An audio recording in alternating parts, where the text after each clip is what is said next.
Does BYU have a new position group that you should keep an eye on that absolutely I think could be a game changer for them in 2024? We're talking about it on Locked On Cougars. You are Locked On Cougars, your daily podcast on the BYU Cougars, part of the Locked On Podcast Network. Your team every day.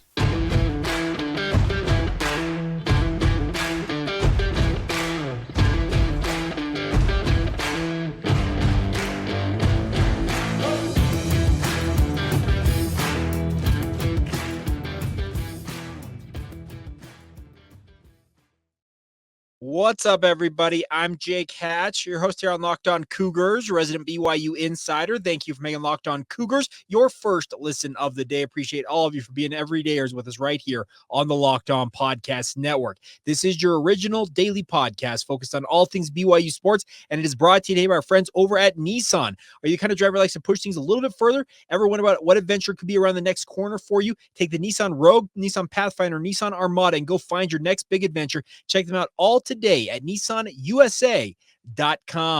All right, let's dive right in. It was day one of BYU spring camp for the Cougars. They will have day two today. No media availability today, so no updates to come until next week when we're back out there on Monday is the current schedule for media availability. But day one for BYU, I was really impressed with BYU tight ends group and the BYU tight end group, I should say. Probably get my diction and my syntax and my grammar right. But regardless, the tight end position for BYU through one day of drills. So take that with just a grain of salt. I understand that. And by the way, let me also just reiterate, throughout the entirety of spring camp, understand that it is not quote unquote real football. Real football really comes in August when BYU begins training camp. Late July typically is actually when they kick it off, but that is when things are really serious. Spring camp is more of a time for experimentation, and guys are making position changes. And we'll talk about the position changes that were made, as well as some number changes and that minutia here in a moment. But from day one of drills, the tight end position for BYU looked absolutely jam-packed with talent. I got to say, Keanu Hill looks like he's going to fit exactly what BYU wants as a tight end. He is easily 240 pounds right now. By the way, any of these updates I'm about to pass along to you guys, if you guys were already in our Locked On Cougars Insiders group, a lot of these updates were given to you literally the moment I saw them on the field in practice. That is one of the advantages of what we have with our Locked On Cougars Insider group is I can send you literally up to the second updates when I'm standing there on the practice field in Provo. So if you're interested in getting like literally minute by minute updates, join us today. 14-day free trial, $5 a month after that supports the podcast and also gets you the inside scoop on all things BYU football. But back to the tight ends. I really like what I saw from Keanu Hill. He is easily 240 pounds. A couple of you said that, well, what was he playing at when he was playing wide receiver for BYU? They listed him at 215 pounds, but Aaron Roderick said it on signing day that they've had to force him to kind of keep his weight down. He's probably been playing in that 220 to 225 pound range, whereas his natural body weight is probably more of what is going to be this fall, where he's 240, maybe bulks up to as big as 250 pounds, but looks very much like he's still fleet of foot. The one thing I love about a guy like Keanu Hill making the transition to tight end is any of you who have watched him block on the perimeter as BYU, as a wide receiver for BYU, he is an absolute animal in that respect. If he can adapt to playing more inline tight end where he's going to be blocking maybe a little bit more than he anticipated, and it's not necessarily as one-on-one as it was at wide receiver, we're talking about a potential breakout star for BYU this fall. I'm serious about that. The other guy that stood out day one is Ryner Swanson. I've tried to tell you guys, watching this kid's film out of Laguna Hills, Laguna Beach High School, whatever it is, down there in Southern California, he is a smooth operator. I saw it on film, and I believe that was going to transition when he got to BYU. Well, day one of spring drills for BYU, and Ryner Swanson looked every bit the part. He's got a college-ready body already. They listed him at 6'5", 240 pounds, and he looks all of that, and he was making incredible catches. Now, is that going to change a little bit when there's a little more physical play? Probably. Yeah, I would assume there is, but day one, he was making catch after catch, had a fantastic catch on a corner route, had a full extension catch on another. He didn't have to lay out for it jumping, but he just had to put his arms out and really go gadget arms to bring that ball in. But he was a vacuum out there at tight end. And the fact that a true freshman who's not even 18 years old yet, Ryner Swanson is 17 years old, folks. That is a kid to keep an eye on this fall. I'm not saying he's going to push for the starting job quite yet, but day one, There was one position group that stole the show, and it was BYU tight ends. And I really am impressed with what I saw from them. And that's not to take away anything else from what else I also observed. The team reps for BYU that we saw in about 20 to 25 minutes of media observation, the number one reps were split as we expected between Gary Bohannon and Jake Rutzloff. Both of them show an effortless ability to throw the football. They were fairly accurate day one. I really liked what I saw from both of them.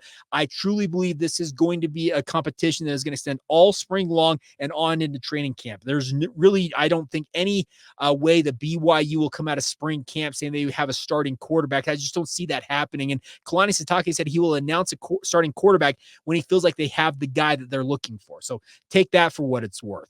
Other guys who stood out to me on day one, Trey Alexander is already getting reps with the first team defense. Now, Trey Alexander, a highly rated signee that enrolled early at BYU, is still very, very skinny. He is all of 6'2", 165 pounds as BYU listed him on that roster. He needs to bulk up a little bit, but he shows the ability. He's got just really nice movement. He's got natural hips. And any of you who know what I'm talking about when it comes to cornerback play, you got to be able to shift your hips in so many different directions without having a hitch in your speed and also a lateral ability. And he shows that already. He is a very, very technically adept cornerback. The biggest thing for him is obviously getting seasoning and going up against, which is a very good group of BYU wide receivers. He is going to get a really, really good look this spring to really see what he's capable of. I also really liked what I saw from Isaiah Glasker.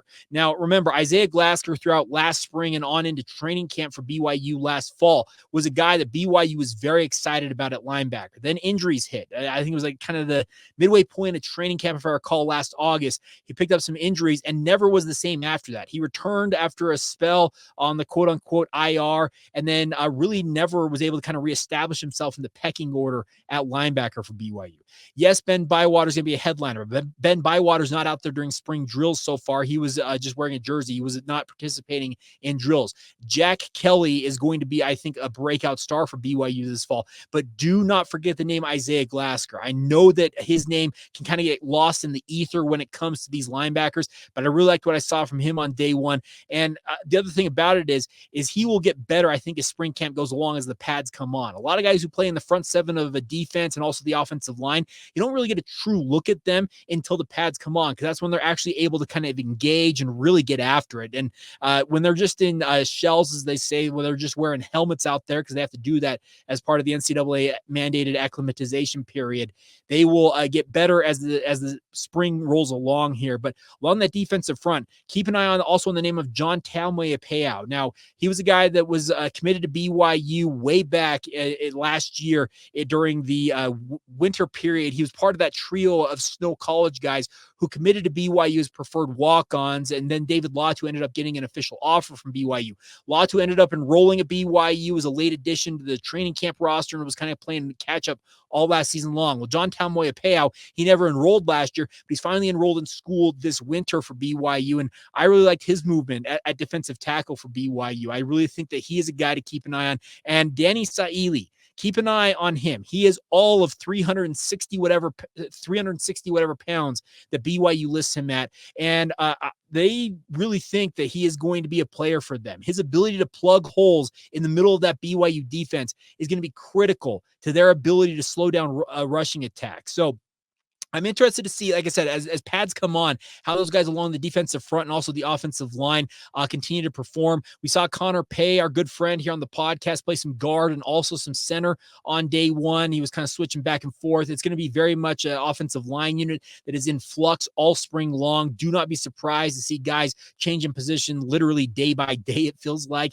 in this circumstance. For example, we saw Caleb Etienne, who, by the way, looks significantly lighter and just much more nimble as an offensive lineman. He played some left tackle today for BYU. I have been told that he is going to play inside for the Cougars, but if TJ Woods can get him to be a capable tackle for the BYU football program, that's awesome. Braden Keim did sit out along that offensive front. He had like a splint or something on his hand, it looked like, so they're probably being cautious with him because they know he's a proven commodity as a starting caliber guy for BYU. But I am interested, like I said, for that offensive and defensive front as the pads finally start to come on in the next couple of practices, how much better or or I guess worse, frankly, some guys will look after they had some good showings. But honestly, day one, the biggest takeaway to make, and like I said, it's a grain of salt. It's one day of 15 practices to come over the next 4 to 5 weeks.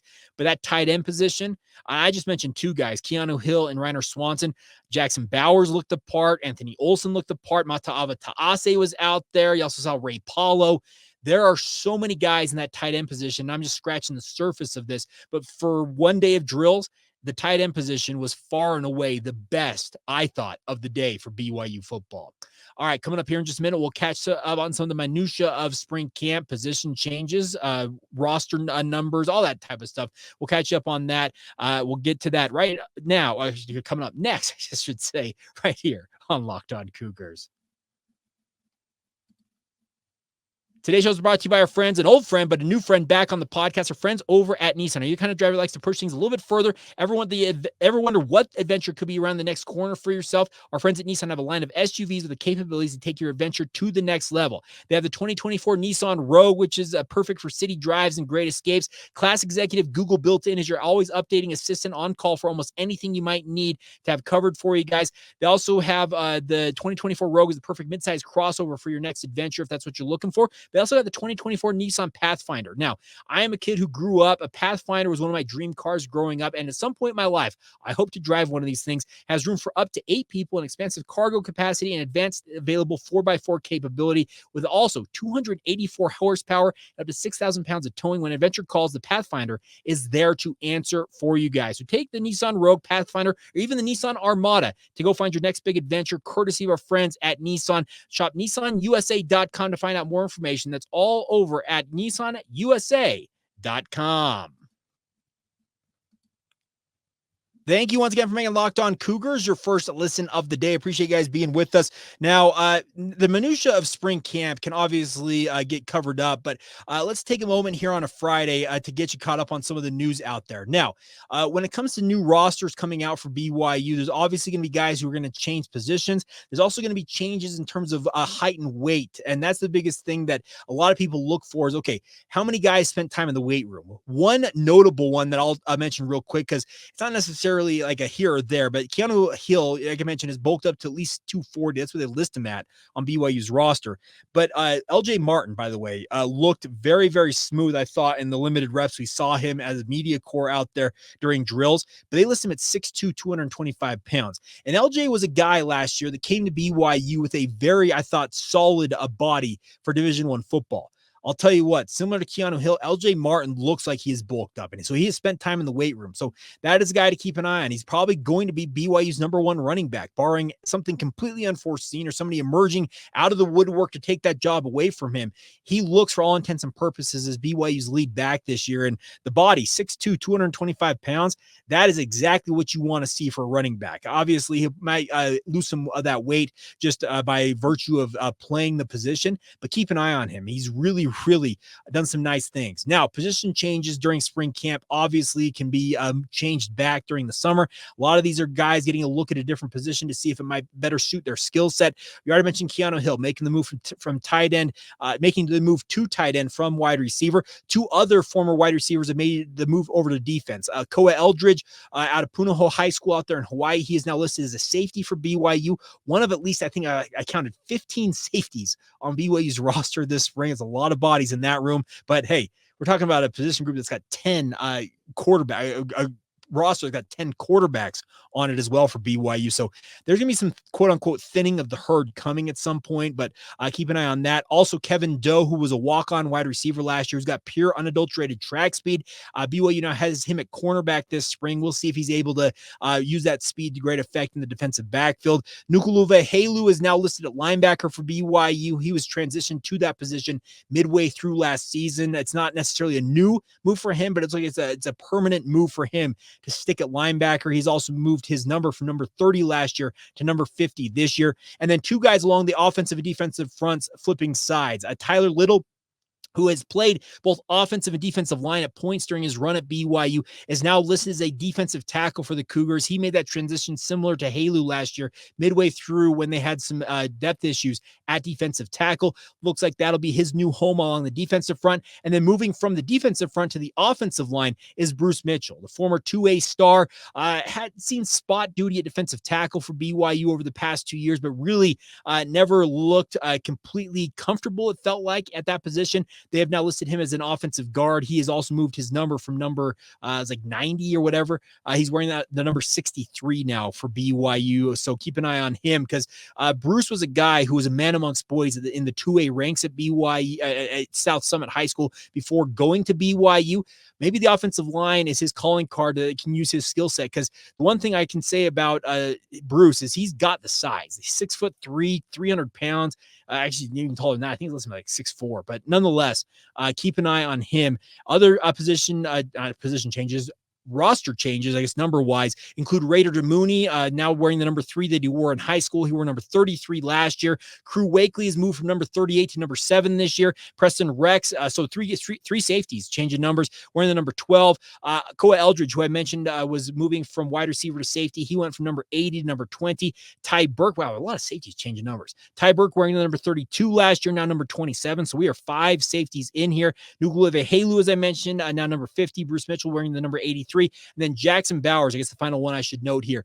He is wearing the number 86, kind of paying homage to Todd Heap, the Storm and Mormon, if you remember him, at Mountain View, and obviously then ASU and on into the NFL with the Baltimore Ravens. Well, Jackson Bowers is a former Mountain View Toro himself, channeling his inner Todd Heap, wearing the number 86 after wearing 19 last year for the BYU football program. So if you're keeping track at home, those are some of the number changes and position changes to watch for. But the biggest thing I feel like for BYU this spring is there is an edge to everybody I've talked to so far. Now, Kalani Sitake, the quarterbacks, Gary Bohannon, Jake Retzloff, they all kind of talked about the fact that the guys that were holdovers. I guess Gary Bohannon wasn't a holdover, but he kind of talked about the fact that this is a team that feels hungry because they've missed out on the postseason last year. They fell short of a stated goal of theirs, and that is to go to a bowl every single year. It is just the second time since the turn of this millennium that BYU has not gone bowl. Excuse me, not the second time. The second time in this past decade and change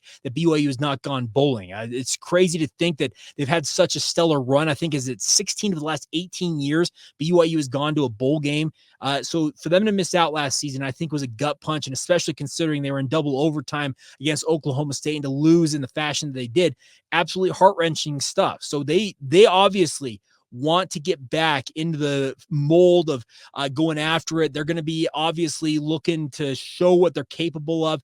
The biggest thing it feels like for BYU is this is a roster that feels like it's got a ton of potential for it, but they really, really need a quarterback to really emerge and become the guy for the Cougars. Whether that's Jake Retzloff, whether it's Gary Bohannon, they need above average quarterback play. And Gary Bohannon, he was asked the question, do you know much about the tradition and the legacy of the quarterback position at BYU? He says, heck, everybody in the country knows what it is about this program and quarterback play. So it's a big standard to live up to, but you can tell that he is ready to take it on. And for what I saw from Gary Bohannon, for example, is he is unafraid. They had him doing some QB run, and he showed a very, very nice ability to run with his feet. But that shoulder, if any indication of 20 minutes of media observation shows anything, he looks fully healthy. Aaron Roderick also said that they traveled down to Tampa, where he was at with USF, and watched him throw before they brought him on a visit to BYU and ultimately signed him. And they said that he looked like he was ready to go. He's 100% cleared. He said he was cleared by doctors down in Florida,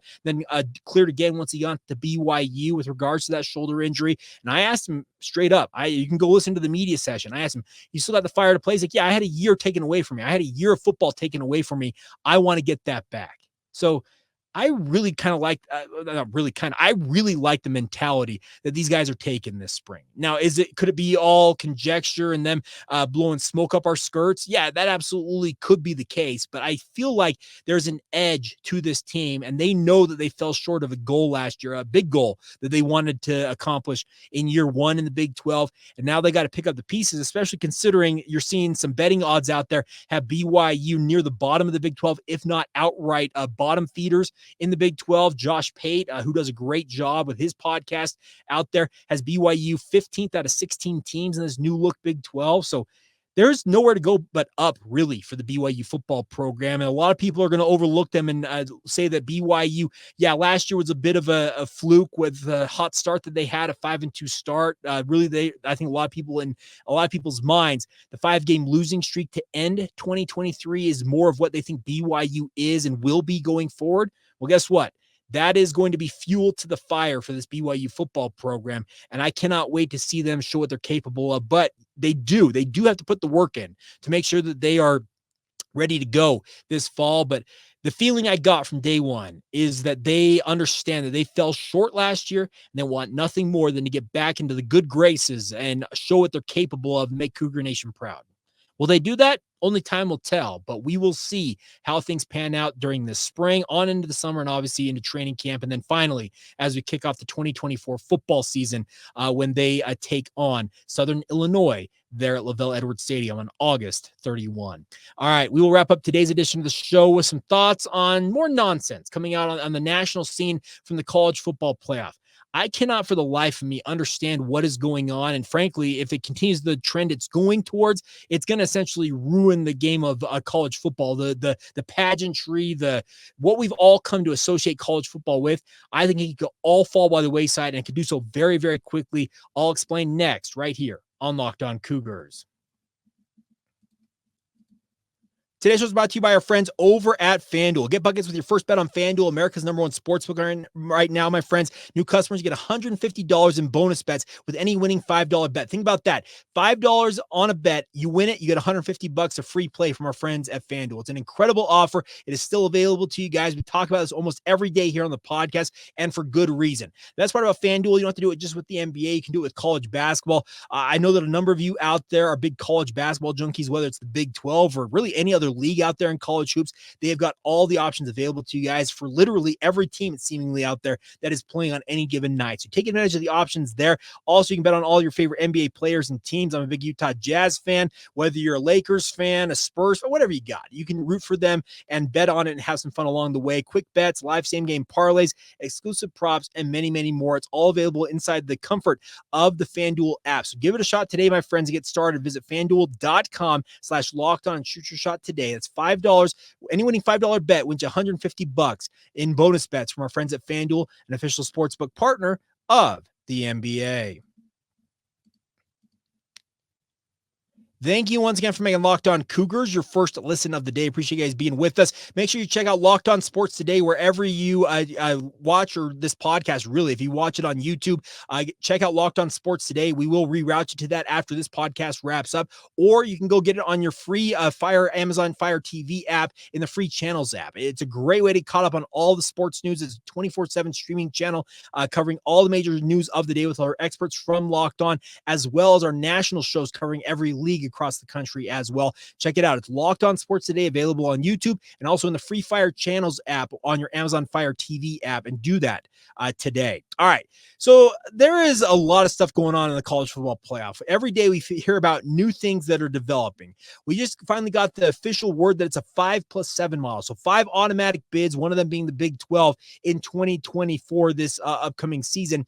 But then in 2026, there's already talk, and it very much looks like there's going to be a 14-team playoff that goes into effect in 2026 and beyond. So we went from 4 to 12, and 2 years after we go to 12, we're looking like we're going to go to 14 teams. Now, with that 14-team playoff, the SEC and the Big 10 had made a push to get 4 automatic qualifier bids for each of those conferences. Well, the Big 12 and the ACC rightfully pushed back on that, as did the G5. So the current proposals get 3 automatic bids for the Big 10, 3 automatic bids for the SEC, 2 automatic qualifying spots for the ACC and the Big 12, and then 1 guaranteed spot for the G5, along with 3, at-large bids. So that okay, I can understand all that. That was some pushback, obviously trying to get everybody on the same page. I can appreciate the fact that the Big 12 is going to have 2 automatic qualifying spots, if that where it ultimately lands.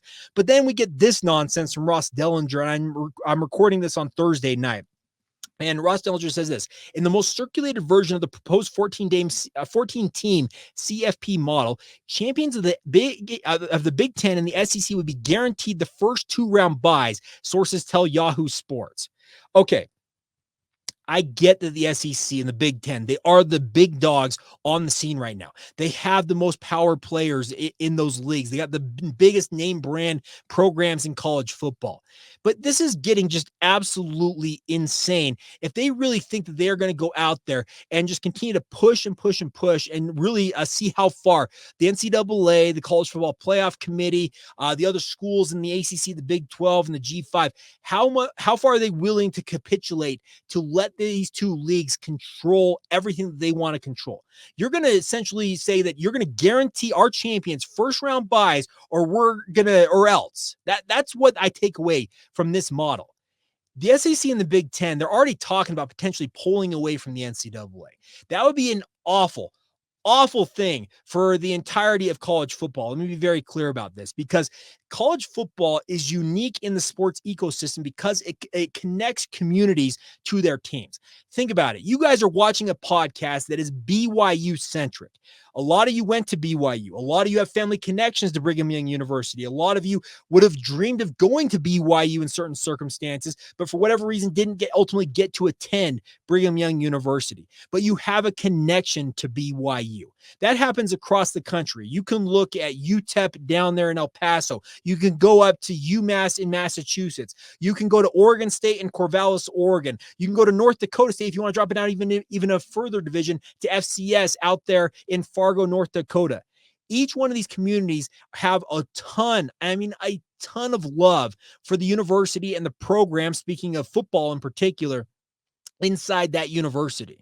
If you let the SEC and the Big Ten essentially yank everything away and strip it down and do what they want and essentially create a miniature NFL model where maybe in the end, those two leagues are in their own new tier of college football, whereas the Big 12, the ACC, and the rest of the G5 are relegated to like second tier status, that's not good for college football as a whole, because that is going to turn off fan bases literally nationwide who are going to say, you know what? Great. You have Ohio State and Michigan over here. Those fan bases, they can have those two.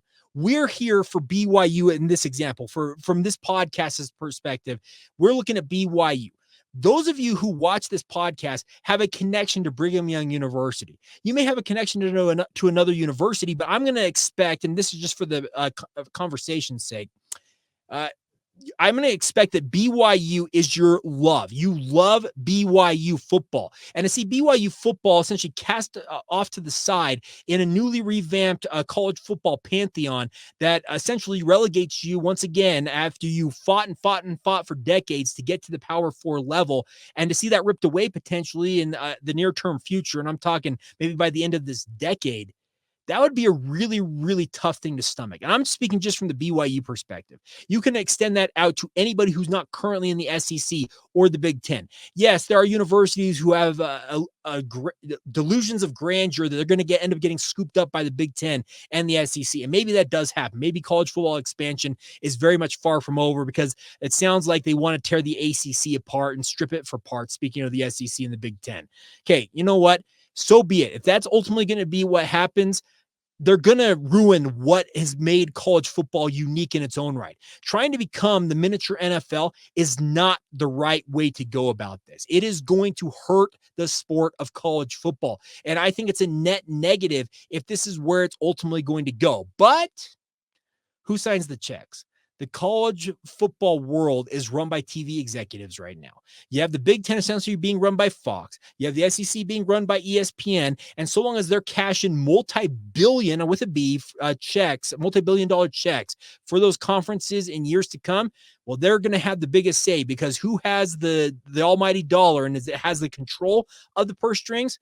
Really, don't they control the world? So that's the tough part to stomach. And I hope that we can get some sanity back into the sport. But the way things are spinning literally day by day, kind of towards what it looks like will be the Big Two, the SEC and the Big Ten, making their own way in the college football universe, I think that's a bad deal for everybody else not currently in the SEC and the Big Ten. And we'll see what happens. All right. I'm going to step off my soapbox now. We'll wrap things up. Got a number of special editions of the podcast coming for you guys, though. We didn't talk much about TCU and BYU and Hoops because I have a crossover edition of Locked On Horned Frogs and Locked On Cougars that will be posting, supposed to be posting later today. So stay tuned for that here on a Friday. If not, it'll be the latest. It'll be tomorrow is when that is posted to get you ready for that matchup tomorrow night out there at the Marriott Center. I also caught up with our good friend Drake Toll from Locked On Big 12. We had a similar conversation about the college football playoff, as well as some thoughts on BYU basketball. You'll hear from him and myself coming up on another special edition. And also, I promised it earlier on in the week, have the full-length edition of my conversation with Max Chadwick from Pro Football Focus. So if you're looking for a lot of BYU-centric content, well, it's coming in the next 24 to 48 hours for you guys. So stay tuned for that right here on the Locked On Cougars podcast feed. So once again, a big thank you to all of you for your support of the podcast as always. I hope you guys are all doing well. Have a great weekend. We'll do a postcast hopefully after BYU and TCU wraps up. But if not, we'll reconvene on Monday talking all things BYU football, BYU basketball, and everything else in between. And like I said, we're back out at BYU football practice on Monday afternoon. So a lot of coverage to come right here on Locked On Cougars.